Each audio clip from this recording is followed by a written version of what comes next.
आज के लेक्चर के अंदर हम लीनियर फंक्शनल के बारे में पढ़ेंगे कि क्या होते हैं, dual space of A norm space क्या होती है, dual of A dual space क्या होती है और कब दो नॉर्म स्पेसेस आपस में आइसोमॉर्फिक होती हैं। तो स्टार्ट करते हैं आज का लेक्चर। सबसे पहले हम बात करने लगे हैं कि लीनियर फंक्शनल क्या होता है।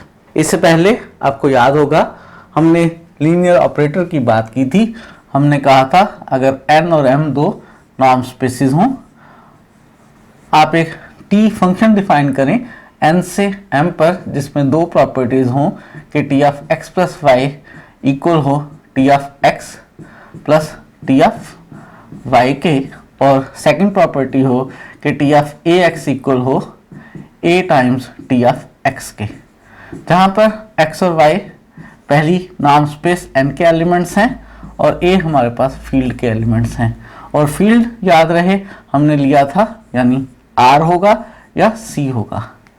अगर हम दूसरी नॉर्म स्पेस फिक्स कर लें, जो नॉर्म स्पेस M है वो हम F ले लें। आपको याद होना चाहिए कि हर फील्ड ओवर इटसेल्फ एक वेक्टर स्पेस हुआ करता है। अगर फील्ड हमने R या C लिया है तो यही R ओवर वेक्टर स्पेस भी है और C के ऊपर वेक्टर स्पेस भी है। तो दूसरी जो नॉर्म स्पेस हमने M लेनी है वो अगर हम F ले लें, F ओवर F, हम नॉर्म स्पेस ले लें F ओवर F दूसरी वाली, और अब फंक्शन डिफाइन करें n से f के ऊपर। अब अगर ये f हमारे पास लीनियर ऑपरेटर है तो ऐसे लीनियर ऑपरेटर को हम लीनियर फंक्शनल कहा करते हैं। f फील्ड है, फील्ड हमारा रियल या कॉम्प्लेक्स है, n एक नॉर्म स्पेस है फील्ड f के ऊपर, और हमने एक फंक्शन डिफाइन किया n से f पर। इस फंक्शन को हम कहेंगे ये लीनियर फंक्शनल है। क्या है? ये एक लीनियर फंक्शनल है। अगर ये दो कंडीशन सेटिस्फाई करे या ये f ए कंडीशन सेटिस्फाई करे कि F A X plus B Y equal हो A times F of X plus B times F of Y के, जो लीनियर ऑपरेटर है उसकी दो कंडीशन या एक कंडीशन सेटिस्फाई करे तो ये स्पेसिफिक लीनियर ऑपरेटर जो है हम इसे लीनियर फंक्शनल कहेंगे। f जब अप्लाई किया जाए A U plus B V पे तो आंसर इक्वल आए A times F of U plus B times F of B के, जहां पर ए और बी फील्ड के एलिमेंट्स हैं, यू और वी पहली नॉर्म स्पेस n के एलिमेंट्स हैं। ये डेफिनेशन है किसकी? लीनियर फंक्शनल की। एक लीनियर ऑपरेटर को हम लीनियर फंक्शनल कहते हैं जब जो दूसरी नॉर्म स्पेस है वो फिक्स कर ली जाए, वो नॉर्म स्पेस हमेशा f ही ली जाए। अगर हम ये कह रहे हैं कि जो लीनियर फंक्शनल है वो एक लीनियर ऑपरेटर है, तो जितनी बातें हमने लीनियर ऑपरेटर के बारे में सीखी थी वो सारी बातें लीनियर फंक्शनल के लिए भी होल्ड करती हैं। तो लास्ट 2 लेक्चर्स जिनमें हमने लीनियर ऑपरेटर्स के बारे में पढ़ा था उनमें जितनी भी प्रॉपर्टीज देखी थी, जितनी भी डेफिनेशंस देखी थी, वो सारी डेफिनेशन, वो सारी प्रॉपर्टीज लीनियर फंक्शनल में भी होल्ड करती हैं। और यही नोट लिखा हुआ है यहाँ पर कि linear functional is a linear operator so it has all properties of a linear operator. हमने जो प्रॉपर्टीज लास्ट 2 लेक्चर्स में सीखी थी उनमें से कुछ को रिवाइज करते हैं। सबसे पहले हम यहाँ सीखने लगे हैं कि बाउंडेड लीनियर फंक्शनल क्या होगा। वही सेम डेफिनेशन जो हमने बाउंडेड लीनियर ऑपरेटर की थी। अगर हमारे पास f एक लीनियर फंक्शनल है, f n से f पर हम कहेंगे बाउंडेड है। अगर हमें एक रियल नंबर k मिल जाए जो पॉजिटिव हो और fx का modulus lesser equal to k into x के नाम के इक्वल हो, जहाँ पे x हम नॉर्म स्पेस n में से लें। जब हम fx ऑपरेट करेंगे तो fx जो एलिमेंट आएगा वो फील्ड f में से होगा, और जब हम f को ओवर f ही वेक्टर स्पेस लेते हैं तो इसके अंदर जो नॉर्म है वो बेसिकली मॉडुलस के इक्वल है। हमारे पास जो फील्ड है वो रियल या कॉम्प्लेक्स नंबर्स का है।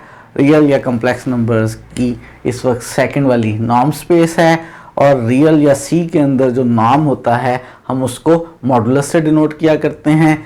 इससे पहले जब हमने बाउंडेड लीनियर ऑपरेटर की बात की थी तो हमने इस साइड पर भी नाम लिखा था और इस साइड पर भी नाम लिखा था। यहाँ पर हम मॉडुलस लिख रहे हैं, एक ही जैसी बात है। यहाँ पर चूँकि दूसरी जो हमारे पास नॉर्म स्पेस है वो f है और इसके अंदर नाम जो है वो मॉडुलस से रिप्रेजेंट हो रहा है, इसलिए हमने ऐसे लिख लिया है। बाकी डेफिनेशन बिल्कुल सेम है। ये हमारे पास बाउंडेड लीनियर फंक्शनल है।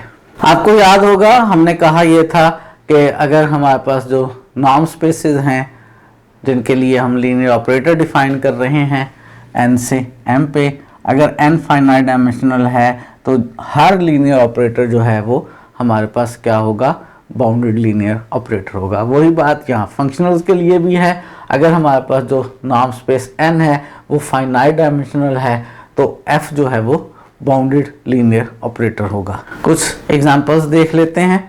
अगर हम लीनियर फंक्शनल बनाएं Rn से R के ऊपर, क्योंकि Rn finite dimensional vector space है तो ये लीनियर फंक्शन हमेशा बाउंडेड होगा। अगर हम f बनाएं Cn से C के ऊपर, क्योंकि Cn हमारी फाइनाइट डायमेंशनल नॉर्म स्पेस है, इसलिए ये लीनियर फंक्शनल जो है वो बाउंडेड लीनियर फंक्शनल होगा। बाउंडेड लीनियर ऑपरेटर में और कंटिन्यूटी में कुछ रिलेशंस थी, वो रिलेशंस यहाँ पर भी होल्ड कर रही हैं। सबसे पहली रिलेशन ये है कि linear functional is bounded if and only if it is continuous. अगर लीनियर फंक्शनल कंटिन्यूस है तो ये बाउंडेड है, अगर बाउंडेड है तो कंटिन्यूस है। अगर लीनियर फंक्शनल बाउंडेड है if and only if it is continuous at zero. Continuity को हमने कहा था पूरी नॉर्म स्पेस f पे कंटिन्यूस हो कोई लीनियर ऑपरेटर या सिर्फ ज़ीरो पर कंटिन्यूस हो, दोनों बातें इक्विवेलेंट होती है। तो इस नेक्स्ट स्टेटमेंट में हमने कंटिन्यूटी को पूरी नॉर्म स्पेस की बजाय सिर्फ कंटिन्यूटी एट ज़ीरो पे कह दिया है। इसी तरह से हमारे पास एक और रिजल्ट है कि linear functional is bounded if and only if kernel of f is closed in n। अगर कर्नल ऑफ f क्लोज्ड है तो फिर हमारा लीनियर फंक्शनल जो है वो बाउंडेड है। आप कह ये सकते हैं बेसिकली कि ये चार स्टेटमेंट्स इक्विवेलेंट हैं। कौन सी चार स्टेटमेंट्स इक्विवेलेंट है? f का बाउंडेड होना, f का कंटिन्यूस होना, f का कंटिन्यूस एट ज़ीरो होना और कर्नल ऑफ f का क्लोज्ड इन n होना। ये चारों स्टेटमेंट्स इक्विवेलेंट हैं किसी भी लीनियर फंक्शनल के लिए, जनरली किसी भी लीनियर ऑपरेटर के लिए इक्विवेलेंट स्टेटमेंट्स हैं। कोई कह दे कि लीनियर फंक्शनल बाउंडेड है तो कंफर्म है कि वो लीनियर फंक्शनल कंटिन्यूस है, कंफर्म है कि वो लीनियर फंक्शनल ज़ीरो पर कंटिन्यूस है, कंफर्म है कि उस लीनियर फंक्शनल की जो नल स्पेस है, जो कर्नल ऑफ f है, वो क्लोज्ड इन n है। ये कुछ रिजल्ट्स हैं लीनियर फंक्शनल के बारे में। जैसे हमने लीनियर ऑपरेटर के लिए नाम डिफाइन किया था, इसी तरह से हम नाम डिफाइन करने लगे हैं बाउंडेड लीनियर फंक्शनल का। लीनियर ऑपरेटर्स में भी हमने बाउंडेड लीनियर ऑपरेटर्स के लिए नाम डिफाइन किया था। इस तरह से बाउंडेड लीनियर फंक्शनल के लिए हम नाम डिफाइन करने लगे हैं। f अगर हमारे पास n से f पर एक बाउंडेड लीनियर फंक्शनल है तो f का नाम किसके इक्वल हुआ करेगा? हमारे पास तीन डिफरेंट डेफिनेशंस हैं कि आप सुप्रीमम ले लें f ऑफ x के मॉडुलस ओवर x के नाम का सारे x n में से लेकर ज़ीरो के अलावा। सुप्रीमम ले लें f ऑफ x के मॉडुलस का x n में से लेकर वो वाले जिनका नाम 1 है, या सुप्रीमम ले लें f of x modulus over x norm का n के सारे वो एलिमेंट्स लेके जिनका नाम लेसर इक्वल टू 1 है, लेकिन वो x लेने हैं जो ज़ीरो ना हो। ये तीनों डेफिनेशंस इक्विवेलेंट हैं। एक ही बात है, जब हमने लीनियर ऑपरेटर में नाम डिफाइन किया था तो हमने कहा था कि अगर t बाउंडेड लीनियर ऑपरेटर है तो t का नाम इक्वल है supremum of t of x का नाम ओवर x का नाम। अगर x ले हम कहाँ से? नॉर्म स्पेस में से, वो सारे जो ज़ीरो ना हो। और हमने कहा था अगर नॉर्म स्पेस में सिर्फ ज़ीरो ही हो तो उसका t का नाम जो है वो ज़ीरो होगा। यहाँ पे भी वही सारी बातें हैं, सिर्फ इतना सा फ़र्क है कि वहाँ पे हमने tx का नाम लिखा था, यहाँ हम fx का मॉडुलस लिख रहे हैं। और थोड़ी देर पहले मैंने आपको बता दिया है कि चूंकि हमारे पास जो fx हैं वो f के अंदर हैं, f हमारी जो नॉर्म स्पेस है वो r या c है, और इसके अंदर जो नॉर्म होता है वो मॉडुलस के इक्वल होता है, इसलिए हमने यहाँ पे मॉडुलस से रिप्लेस कर लिया है। यहाँ पे जब मैं आपको लीनियर ऑपरेटर बता रहा था तो मैंने डेफिनेशन जो है वो दो तरह से बताई थी, x का नॉर्म इक्वल्स टू 1 वाले मेथड से, और इस मेथड से आज एक और तरीके से आपको डेफिनेशन बता दी है। यही डेफिनेशन आप लीनियर ऑपरेटर्स में भी इस्तेमाल कर सकते हैं। जब हम वेक्टर स्पेसेस को रिवाइज कर रहे थे तो हमने एक वेक्टर स्पेस की सब स्पेस की डेफिशिएंसी की बात की थी। वही बात हम यहाँ भी कर रहे हैं। हम डिफाइन कर रहे हैं कि deficiency of kernel of F in N क्या है। जो हमारे पास कर्नल ऑफ एफ है वो नॉर्म स्पेस एन की एक सब स्पेस है, और इस सब स्पेस की डेफिशिएंसी क्या है, या कह लें कि कर्नल ऑफ एफ की कोडाइमेंशन क्या है। जैसे हमने वहाँ पे डिफाइन किया था बिल्कुल वैसे ही हम यहाँ डिफाइन कर रहे हैं कि क्या है हमारे पास डेफिशिएंसी। एफ अगर हमारे पास एक लीनियर फंक्शनल है तो dimension of N over kernel of F. Kernel of F हमारे पास सब स्पेस है, N over kernel of F भी एक लीनियर स्पेस है, इसकी डायमेंशन हमेशा 1 हुआ करेगी। जो डेफिशिएंसी है कर्नल ऑफ एफ की एन में, यानी N over kernel of F की डायमेंशन वो हमेशा 1 हुआ करेगी। और हमने कहा था कि अगर किसी वेक्टर स्पेस की सब स्पेस में डेफिशिएंसी 1 हो तो हम उसे हाइपरप्लेन कहते हैं। इसी तरह से हम कहेंगे कि कर्नल ऑफ एफ जो है वो नॉर्म स्पेस एन का हाइपरप्लेन है। कुछ लीनियर फंक्शनल्स डिफाइन करते हैं। सबसे पहले मैं एक लीनियर फंक्शनल डिफाइन करने लगा हूँ आर एन से आर के ऊपर। और क्या डेफिनेशन कर रहे हैं? डेफिनेशन हम ये कर रहे हैं कि अगर नॉर्म स्पेस आर एन में से एलिमेंट x लें, x1 x2 so on xn, तो f ऑफ x जब r में जाएगा तो सिंपली r में उसका नॉर्म निकाल लिया जाए। f ऑफ x इक्वल ले लिया जाए x के नॉर्म के, जो कि summation xi square i from 1 to n का स्क्वायर रूट है। अगर cn से c पर हो जाएगा तो भी आप उसी तरह से डिफाइन कर सकेंगे, लेकिन उस सूरत में यहाँ xi के मॉडुलस का स्क्वायर हो जाएगा। एक और एग्जांपल देख रहे हैं। अगर हम fa एक फंक्शन डिफाइन करें rn से r के ऊपर, जिसमें स्मॉल a जो है बेसिकली वो हम एक एलिमेंट rn में से फिक्स कर लें, से a1 a2 an। अब अगर हम कोई सा भी एलिमेंट x लें rn में से और fa ऑपरेट हो x के ऊपर, तो fa जब x के ऊपर ऑपरेट हो तो क्या करे, a और x का सिंपली डॉट प्रोडक्ट ले लिया जाए, summation ai xi i from 1 to n का स्क्वायर रूट। ये लीनियर फंक्शनल है, ये लीनियर ऑपरेटर की सारी कंडीशंस को सेटिस्फाई करता है। ना सिर्फ ये लीनियर फंक्शनल है बल्कि ये एक बाउंडेड लीनियर फंक्शनल भी है। बाउंडेड लीनियर फंक्शनल क्यों है? क्योंकि पहली स्पेस जो है वो हमारे पास फाइनाइट डायमेंशनल है, और फाइनाइट डायमेंशनल अगर पहली स्पेस है तो हर लीनियर फंक्शनल बाउंडेड हुआ करेगा। ये बाउंडेड है। अगर ये बाउंडेड है तो हम इसका नाम कैलकुलेट कर सकते हैं। अगर हम इसका नाम कैलकुलेट करें, इस वक्त मैं नाम कैलकुलेट नहीं करवा रहा हूँ, अगर आप इस लीनियर फंक्शनल fa का नॉर्म कैलकुलेट करेंगे तो वो a के नॉर्म के इक्वल आएगा। a के नॉर्म के इक्वल आने का मतलब है बेसिकली वो summation ai square i from 1 to n के स्क्वायर रूट के इक्वल आएगा।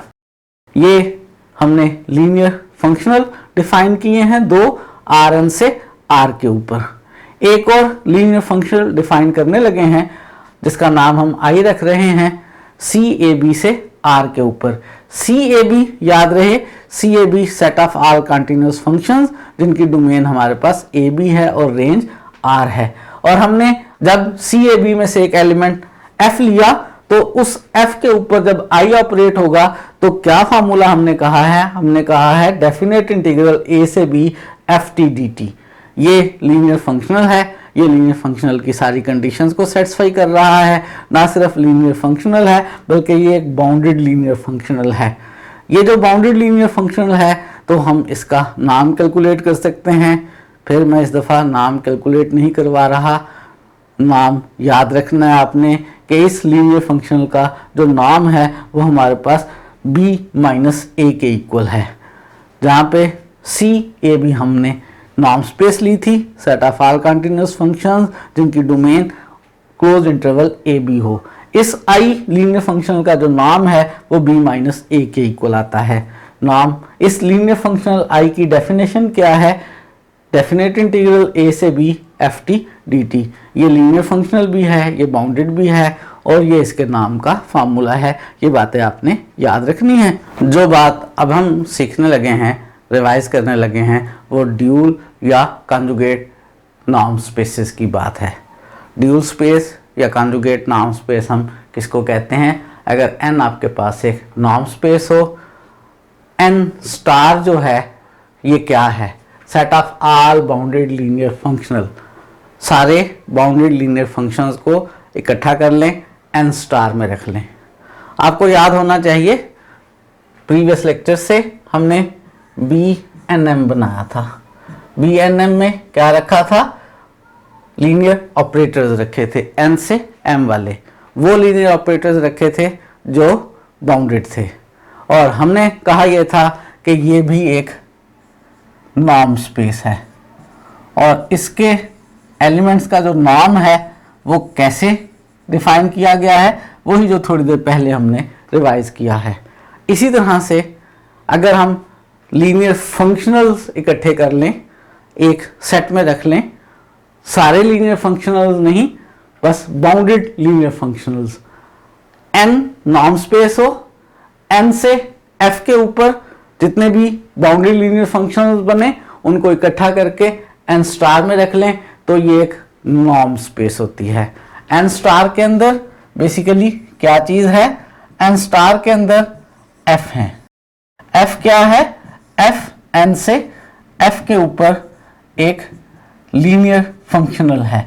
ना सिर्फ लीनियर फंक्शनल है बल्कि बाउंडेड लीनियर फंक्शनल है और जितने भी बाउंडेड लीनियर फंक्शनल्स बन सकते थे वो सारे बाउंडेड लीनियर फंक्शनल्स हमने इकट्ठे कर लिए हैं और वो इकट्ठे करके हमने सेट में रख लिए हैं n स्टार में। और इन n स्टार के एलिमेंट्स के लिए हमने नॉर्म डिफाइन किया है अभी प्रीवियस स्लाइड में। ये जो n स्टार है ये एक नॉर्म स्पेस है, ये एक वेक्टर स्पेस है। कैसे कि अगर मैं दो फंक्शनल लूं n से f के ऊपर, एक f और एक g, तो इनका सम कैसे निकालेंगे? f प्लस g भी एक लीनियर फंक्शनल होगा, वो भी n से f के ऊपर होगा। सिंपली जो दो फंक्शंस के सम का फार्मूला होता है उसके अकॉर्डिंगली इसकी डेफिनेशन होगी। और अगर कोई भी एक एलिमेंट a फील्ड का ले लें तो af भी n से f के ऊपर एक लीनियर फंक्शनल होगा। और इन एडिशन और स्केलर मल्टीप्लिकेशन के रिस्पेक्ट से जो हमारा सेट n स्टार है वो एक वेक्टर स्पेस है और ये वेक्टर स्पेस एक नॉर्म स्पेस है f के नॉर्म की डेफिनेशन के अकॉर्डिंगली जो हमने प्रीवियस स्लाइड पर की है। और ये जो n स्टार हमने कहा है नॉर्म स्पेस है, इस नॉर्म स्पेस को हम ड्यूल या कॉन्जुगेट स्पेस कहते हैं। क्या कहते हैं हम इसको? ड्यूल स्पेस या कॉन्जुगेट स्पेस कहते हैं। ज़रा याद कर लें, हमने कहा यह था कि BNM में अगर आपके पास जो M है वो बनाक स्पेस हो तो फिर B भी बनाक स्पेस हो गई, जो BNM है वो भी बनाक स्पेस होगी। हम जो n स्टार ले रहे हैं बेसिकली ये BNF है, बाउंडेड लीनियर ऑपरेटर्स हैं n से f के ऊपर। इसमें जो दूसरी स्पेस f है वो हमने कहा वो R या C है और हमें मालूम है वो कंप्लीट है, वो बनाक स्पेस है। इसलिए हमारी जो n स्टार है जो ड्यूल स्पेस है वो भी एक बनाक स्पेस है। याद रहे n स्टार हमारे पास जो ड्यूल स्पेस है जिसमें बाउंडेड लीनियर फंक्शनल हैं n से f के ऊपर, ये एक बनाक स्पेस है। n स्टार क्योंकि नॉर्म स्पेस है नॉर्म स्पेस है तो मैट्रिक्स स्पेस है, मैट्रिक्स स्पेस है तो टोपोलॉजिकल स्पेस भी है। इसमें जो टोपोलॉजी हम डिफाइन करते हैं, जो कि नॉर्म से मैट्रिक और मैट्रिक्स से टोपोलॉजी बनती है, वो टोपोलॉजी को हम स्ट्रॉन्ग टोपोलॉजी कहते हैं। क्या कहते हैं? स्ट्रॉन्ग टोपोलॉजी कहते हैं। हमने n से f के ऊपर जितने लीनियर फंक्शनल्स थे उनको इकट्ठा कर लिया और ड्यूल स्पेस n स्टार बना ली। अगर हम ऐसा करें कि n स्टार से f के ऊपर जितने लीनियर फंक्शंस बनाए जा सकते हैं उन सबको इकट्ठा कर लें, यानी n स्टार की ड्यूल स्पेस बना लें, तो हम उसको dual of A dual space कहते हैं, या conjugate of A conjugate space कहते हैं, या हम सेकंड ड्यूल स्पेस कहते हैं। अगर हमारे पास n एक नॉर्म स्पेस है, n से f पर लीनियर फंक्शनल्स इकट्ठे कर लिए, n स्टार हमने ड्यूल स्पेस बना ली n की। अब अगर हम n स्टार की ड्यूल स्पेस बना लें तो हम उसको सेकंड ड्यूल स्पेस कहेंगे, n डबल स्टार लिखेंगे। एक इम्पॉर्टेंट रिजल्ट याद रहे, और वो इम्पॉर्टेंट रिजल्ट ये याद रहे कि अगर मैं एक फंक्शन g बनाऊं, n में से एक एलिमेंट x फिक्स करूं, x n में से कोई एलिमेंट ले लूं और इस एलिमेंट को फर्ज करें मैंने फिक्स कर लिया, x एलिमेंट के कॉरस्पॉन्डिंग मैं एक फंक्शन gx बना रहा हूं n स्टार से f के ऊपर। gx ने n स्टार के किसी एलिमेंट पर ऑपरेट होना है, n स्टार में कोई फंक्शनल है, फर्ज करें f है, इसके ऊपर ये gx ऑपरेट हुआ, आंसर f ऑफ x ले लिया। ये gx जो है प्रूव किया जा सकता है आसानी के साथ कि ये एक लीनियर फंक्शनल है। n के हर एलिमेंट x के कॉरस्पॉन्डिंग आप एक लीनियर फंक्शनल बना सकते हैं n स्टार से f के ऊपर, जो कि linear functional n double star में मौजूद होगा। आपने याद रखना है कि for each x element of n, gx जो मैंने डिफाइन किया है ये n डबल स्टार का एक एलिमेंट है। और अब हम बात करने लगे हैं डायमेंशन ऑफ ड्यूल स्पेस की। अगर तो हमारे पास जो स्पेस n है वो फाइनाइट डायमेंशनल हो, तो फिर जो ड्यूल स्पेस n स्टार है उसकी डायमेंशन n की डायमेंशन के इक्वल हुआ करती है। और यहीं से आप ये भी कह सकते हैं कि जो सेकंड ड्यूल स्पेस है उसकी डायमेंशन भी n की डायमेंशन के इक्वल ही होगी। अगर आपके पास norm space n finite dimensional हो तो उसकी ड्यूल स्पेस की डायमेंशन सेम हुआ करती है। ना सिर्फ ड्यूल स्पेस की डायमेंशन सेम हुआ करती है बल्कि सेकंड ड्यूल स्पेस की डायमेंशन भी सेम हुआ करती है। मैंने अभी आपको बताया कि n के हर एलिमेंट s के कॉरस्पॉन्डिंग एक एलिमेंट gx मौजूद है सेकंड ड्यूल स्पेस में। यहाँ से आप ये रिजल्ट भी ड्राइव कर सकेंगे कि अगर आप n की बेसिस ले लेंगे तो उनके कॉरस्पॉन्डिंग जो gx बनेंगे n डबल स्टार में ड्यूल सेकंड ड्यूल स्पेस में, वो सेकंड ड्यूल स्पेस की बेसिस होंगे। अगर n फाइनाइट डायमेंशनल है तो n की डायमेंशन, n स्टार की डायमेंशन, n डबल स्टार की डायमेंशन सेम है। और अगर n में से आप कुछ बेसिस ले लेते हैं तो उनके कॉरस्पॉन्डिंग जो gx n डबल स्टार में है वो उसकी बेसिस हुआ करेंगे। मैंने ये जो डायमेंशन की बात की है, अगर n फाइनाइट डायमेंशनल हो तो n की डायमेंशन n स्टार की और n डबल स्टार की डायमेंशन सेम होती है। बाद का ना सिर्फ डायमेंशन सेम होती है बल्कि ये स्पेसेस भी सेम हुआ करती हैं। सेम किस रेफरेंस से, ज़रा देखते हैं एक नई डेफिनेशन, और वो है आइसोमॉर्फिक नॉर्म स्पेसेस। दो नॉर्म स्पेसेस को हम कब कहेंगे कि वो आइसोमॉर्फिक हैं? अगर हमारे पास दो नॉर्म स्पेसेस हैं सेम फील्ड के ऊपर हैं। सेम फील्ड का होना बहुत ज़रूरी है।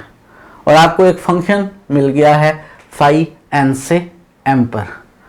इस फंक्शन को हम आइसोमेट्रिक आइसोमॉर्फिज्म कहेंगे अगर इस फंक्शन में तीन खूबियां हों।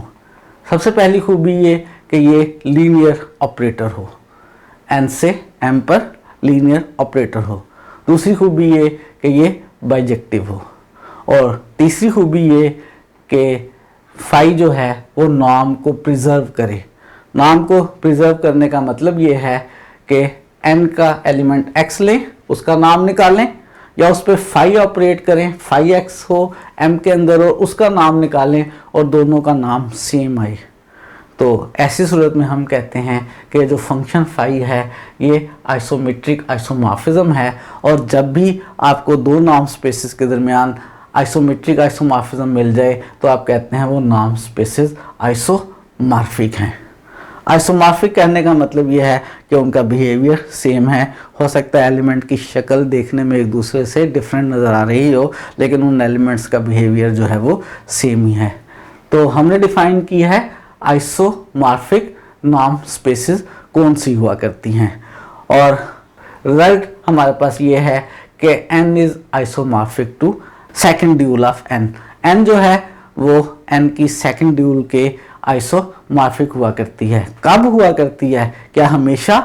नहीं, हमेशा नहीं हुआ करती। अगर n फाइनाइट डायमेंशनल हो तो फिर n और n की सेकेंड ड्यूल जो है वो आपस में आइसोमॉर्फिक होती हैं, या आसान अल्फाज में आप कह लें कि दोनों सेम ही हुआ करती हैं। हर फाइनाइट डायमेंशनल नॉर्म स्पेस जो होती है हम उसको कहते हैं वो रिफ्लेक्सिव है। बेसिकली किसी भी नॉर्म स्पेस को रिफ्लेक्सिव हम उस वक्त कहते हैं अगर उसकी सेकेंड ड्यूल उसके आइसोमॉर्फिक आ जाए। क्योंकि फाइनाइट डायमेंशनल नॉर्म स्पेस में हम कह ये रहे हैं कि जो नॉर्म स्पेस n है वो सेकेंड ड्यूल के आइसोमॉर्फिक है, और जब भी कोई नॉर्म स्पेस अपनी सेकेंड ड्यूल के आइसोमॉर्फिक हो तो हम कहते हैं वो रिफ्लेक्सिव नॉर्म स्पेस है। याद रहे, हर फाइनाइट डायमेंशनल नॉर्म स्पेस जो है वो रिफ्लेक्सिव नॉर्म स्पेस है। लेकिन क्या फाइनाइट डायमेंशनल नॉर्म स्पेसेस के अलावा भी कोई नॉर्म स्पेसेस ऐसी होती हैं जो रिफ्लेक्सिव हों, जिनमें नॉर्म स्पेस और उसकी सेकेंड ड्यूल आपस में इक्वल आ जाए? इसकी भी एग्जांपल देखते हैं, लेकिन पहले ज़रा फाइनाइट डायमेंशनल के अंदर हम बात कर लेते हैं। और वो क्या बात है कि याद रहे आपको कि Rn की सेकेंड ड्यूल जो है वो R के इक्वल है। ना सिर्फ Rn की सेकेंड ड्यूल, Rn की जो सेकेंड ड्यूल है वो Rn के इक्वल है, या कह लें Rn की फर्स्ट ड्यूल के इक्वल है। तो मैं कह ये रहा था कि Rn की सेकेंड ड्यूल Rn के इक्वल है, या Rn की ड्यूल स्पेस भी Rn के इक्वल है। फाइनाइट डायमेंशनल होने की वजह से Rn की जो सेकेंड ड्यूल स्पेस है वो तो कंफर्म है कि Rn के इक्वल है, लेकिन जो फर्स्ट ड्यूल स्पेस है वो भी Rn के ही इक्वल है। प्रूफ किया जा सकता है, इस वक्त हम इस बात को प्रूफ नहीं कर रहे हैं। कुछ और एग्जाम्पल देख रहे हैं। L1 की आप ड्यूल स्पेस मालूम करेंगे तो वो L इन्फिनिटी के इक्वल आएगी, और किसी भी p ग्रेटर देन 1 के लिए LP स्पेस की जो ड्यूल स्पेस है वो LQ के इक्वल आएगी जब भी 1/p + 1/q 1 के इक्वल हों। और ऐसे p और q को हम कॉन्जुगेट नंबर्स कहा करते हैं। यहाँ से आप ये रिज़ल्ट भी ड्राइव कर सकते हैं कि जब मैं LP की सेकेंड ड्यूल कैलकुलेट करूँगा, यानी LQ की ड्यूल कैलकुलेट करूँगा, तो वो दोबारा LP के इक्वल आ जाएगी। और आप कह ये सकते हैं कि जो हमारे पास स्पेस LP है वो रिफ्लेक्सिव स्पेस है। आज हमने बात की है किस किस चीज़ की? आज हमने बात की है फंक्शनल की, बाउंडेड फंक्शनल की, ड्यूल स्पेस की, सेकेंड ड्यूल स्पेस की, रिफ्लेक्सिव ड्यूल स्पेस की। आज के लिए इतना ही रखते हैं, मज़ीद चीज़ें सीखेंगे नेक्स्ट लेक्चर में। आज के लेक्चर से रिलेटेड MCQs आपको मिल जाएंगे, आप उन्हें सॉल्व करेंगे और उनको हम नेक्स्ट डे क्लास में डिस्कस करेंगे।